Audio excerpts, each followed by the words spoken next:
So, in case some of you didn't hear, the Olympics started. And I want to share with you a couple of serious thoughts, but I want to start with some less serious thoughts. Events that did not yet get included in the Olympics. The tzitzit tug of war,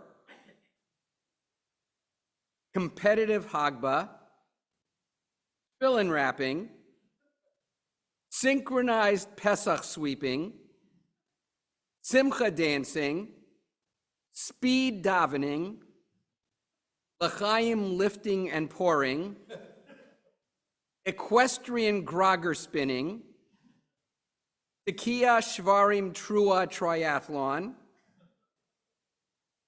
rhythmic lulav waving floor exercise, rugby sevens hakafot, olive bench pressing, matzah breaking, Mount Sinai climbing, Kiddush judo, and board meeting stare down. And while not an event, it's important to note that the fencing competition has been sponsored by the Rosenbaum family.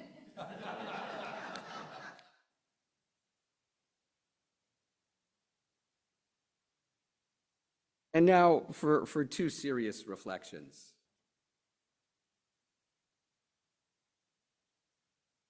As the Olympics begin, we can't help but reflect on the tenacity, the resolve, the grit, the discipline, the drive, and the sense of teamwork that the athletes require, and which serves to inspire and motivate them, and on one level should motivate and inspire us to pursue our own dreams equally as relentlessly. These athletes are not satisfied with anything less than putting forth the very best effort possible and achieving the best results. As we watch them in the days and weeks ahead, in some ways, we should come away feeling obligated to identify one goal, one dream for ourselves, and then commit to pursuing it with all our resources. There's a second lesson which I ruminate on probably every time the Olympics roll around. And it too, I think, is an important one for us in our own lives. It's about time. When we are young, we are convinced that we will live forever and have no endless amount of time ahead of us. As we get a little older, we may feel that we're in the prime of our lives and we are achieving, and may not challenge ourselves sufficiently. Going past that, we sometimes take our foot off the throttle and let time sort of take its own course. Our society has even come up with this wonderful idiom, killing time. And technology has made it even easier for us to do so, because if you are anything like me, you can find yourself traveling through a rabbit hole through the internet to places you did not imagine, and discover that you've wasted an altogether too large amount of time. And if that's not sufficient, we have the beauty of our smartphones that allow us to play an endless array of games And then there's the good old-fashioned remote that allows us to flip from channel to channel to channel. But the Olympics teach us the value of every second, perhaps more sharply than anything else. Athletes train their entire lives to reach this pinnacle moment. Whether they're diving into a pool or standing at the starting line of a track, everything comes down to this one moment.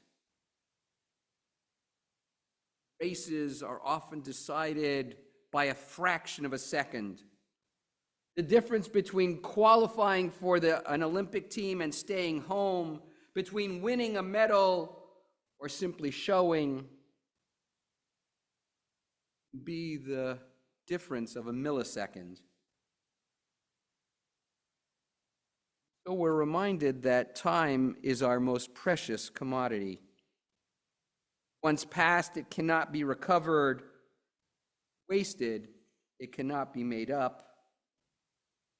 We are reminded that each of us is allocated a limited and unknown amount of time. With each moment that passes, our account is drained. And as much as we sometimes wish we could slow down time, sometimes we wish we could speed it up. The reality is it moves at a steady pace like a metronome. And so these Olympic Games remind us that each moment of our lives is precious, pregnant with possibility.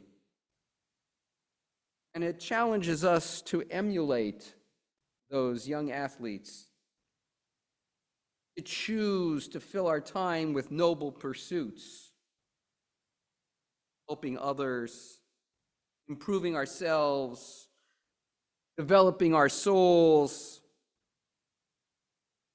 caring for our family and friends, and connecting with our community. This is what the milliseconds of the Olympics teach us.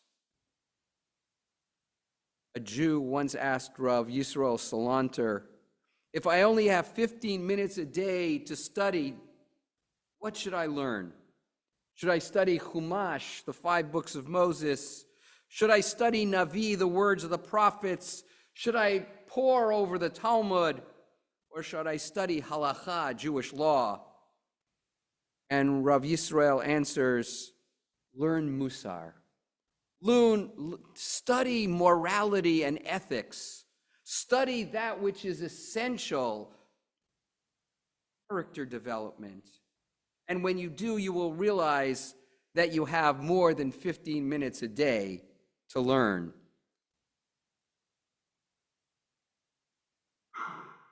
There's a somewhat dated passage that I found, the author anonymous. But I share it with you because it reflects so well the theme that I strike this evening. Called "Every Moment is Precious." To realize the value of 1 year, ask a student who has failed their final exams. To realize the value of 1 month, ask a mother who's given birth to a premature baby. To realize the value of 1 week, ask an editor of a weekly newspaper. To realize the value of 1 day, ask a daily wage laborer who has mouths to feed at home. To realize the value of 1 hour, ask those waiting for a loved one who is in surgery. To realize the value of 1 minute, ask the person who missed that train or that plane. To realize the value of 1 second, ask a person who has survived an accident. To realize the value of 1 millisecond, Ask the person who won a silver medal in the Olympics. And then, with all those appreciations, take advantage of every moment and be champions of our own lives. Amen. Chaverim, let me invite you to turn back to your Sidurim. We rise as able for Aleinu.